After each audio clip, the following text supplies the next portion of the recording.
Hello folks, my name is Micah and I'll be your bartender for today. This week's cocktail is going to be a delicious wildberry mojito. Now, one thing that's really fresh is having a mojito because you're using the fresh ingredients. The ones I could find that I wanted for you guys to make at home would be a wildberry mojito.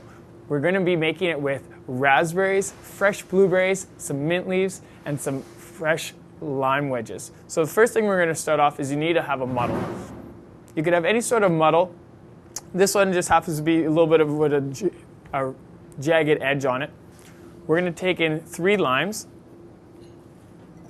We're going to put in about 5 or 6 raspberries and 6 to 7 blueberries. You want to have about an equal part of juice for both. Then we're also going to add in about a tablespoon or a teaspoon of sugar. You can use brown sugar or white sugar. I generally prefer to use brown sugar because it's a little bit more raw, and what it's doing is it's helping rip apart all the fruits and all the ingredients that we've put into it, so it's helping ripping and extract a lot of that juice out of it. So generally I prefer brown sugar, but today we only have white sugar, so that's what we'll use. We also need some fresh mint leaves. And with the mint leaves, you want to use about 4 or 5 of them. We're not making just a regular mojito, so I don't need a lot of them. I need to balance out the cocktail. And what I could do is just sort of rip it in half, which sort of releases some of the flavors already. But we're going to muddle it up, so we don't have to do it too. You don't have to rip them too fine. So this will do about 5 because one of the pieces was small.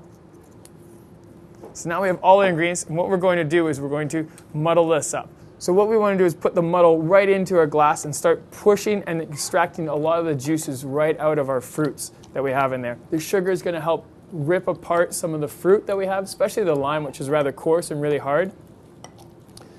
And you want to get all the juice out of there. You can really tell when it's done when there's really not much left of the fruit. A lot of people ask when you're doing it, well, could I put it in a blender, or could I get some of the juices out of that without doing it? And you could, but we don't want to rip apart the rind of the lime, and that's why we're just pressing the juice right out of it. So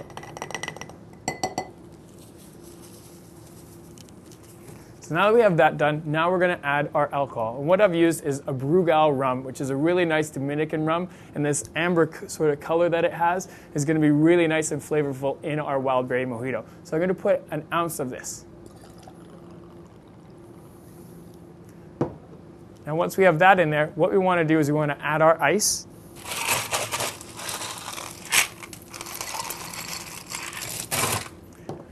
And we're going to add with a splash of soda.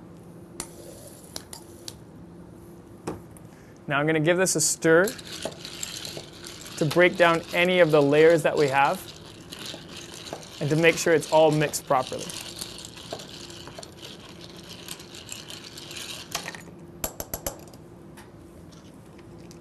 Then what we're going to do is we're going to have our garnish, and we're going to take the nicest part of our fresh mint and sort of lay that on top, and a straw for another stir. Generally when you're drinking a mojito, I like to have it without a straw so you're not sucking up some of the seeds and some of the fresh fruit. And when you're doing it, you get the nice aromas from the fresh mint that we garnished with, as well as what we use in the drink, which is really releasing a lot of the good flavors. Enjoy your wildberry mojito.